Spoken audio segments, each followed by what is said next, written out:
Champions ટ્રોફીમાં કોણ બનશે champion આજે નક્કી થઈ જશે। ટીમ ઇન્ડિયા અને ન્યૂઝીલેન્ડ વચ્ચે બપોરે 2:30 વાગ્યાથી દુબઈમાં ફાઇનલ મુકાબલાનો પ્રારંભ થશે।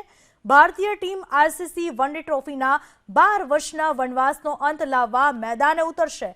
ટુર્નામેન્ટમાં અત્યાર સુધીમાં ભારતે તમામ મેચમાં જીત મેળવી છે, જ્યારે ન્યૂઝીલેન્ડને પણ લીગ મેચમાં પરાજય આપ્યો છે। ત્યારે ચેમ્પિયન બનવા રોહિત શર્માની કપ્તાનીમાં ભારતીય ટીમ હોટ ફેવરિટ છે। ન્યૂઝીલેન્ડને વર્ષ 2009ના ફાઇનલમાં થયેલા વિજયના પુનરાવર્તનની આશા છે। ચેમ્પિયન ટીમને ₹20 કરોડ, જ્યારે રનરઅપ ટીમને 10 કરોડનું ઇનામ અપાશે।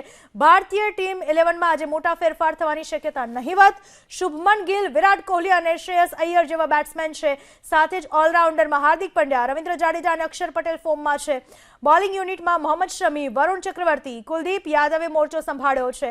આ તરફ ન્યૂઝીલેન્ડની ટીમમાં વિલિયમસન અને ટીમ લેથમ જેવા બેટ્સમેન છે। સાથે જ મેટ હેનરી અને જેમિસને બોલિંગમાં જવાબદારી સંભાળી છે। ભારતીય ટીમ ચેમ્પિયન બને માટે અનેક સ્થળોએ પૂજાપાઠ કરવામાં આવી રહ્યા છે અને હવનના પણ આયોજન કરવામાં આવ્યા। ચેમ્પિયન્સ ટ્રોફીની ફાઇનલ અને ભારત અને ન્યૂઝીલેન્ડ આમને સામને ટકરાવવાનું છે, ત્યારે વડોદરાની અંદર ક્રિકેટ ફીવર જોવા મળી રહ્યો છે। જોઈ શકો છો અત્યારે આપણે નવલખી મેદાન ખાતે છીએ અને અહીંયા ક્રિકેટ ફીવર એ રીતે છે કે વહેલી સવારથી જ અહીંયા મેદાનો ભરેલા જોવા મળી રહ્યા છે।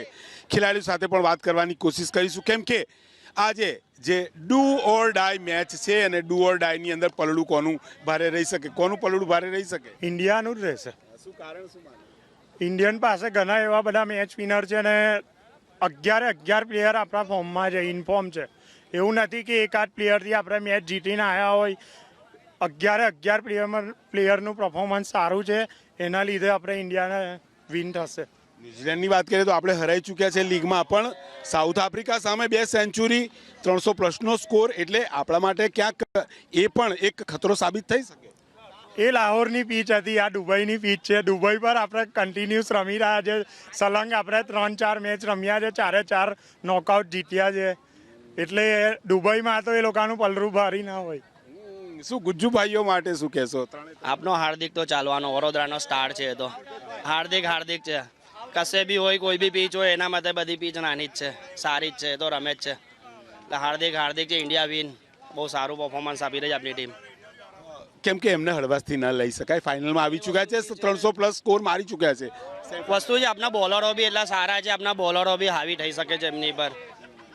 બોલરો બી બહુ સરસ બોલિંગ કરી રહ્યા, સ્પિનરો બી સારા છે, ફાસ્ટરો બી સારા છે। આપણા બુમડા નથી, એની કમી મહેસૂસ થઈ રહી છે, પણ હવે સામી સારું પરફોર્મન્સ આપે છે આપણને, એટલે સારું છે આપણા માટે, ઇન્ડિયા માટે। બુમરાહની કમીની વાત કરે છે, શું કહેશો તમે? કમી તો છે જ, પણ નહીં નડે, કેમ કે મોહમ્મદ શામી છે, હાર્દિક પંડ્યા છે, વરુણ ચક્રવર્તી છે, એ લોકો કમી પૂરી કરી દેશે।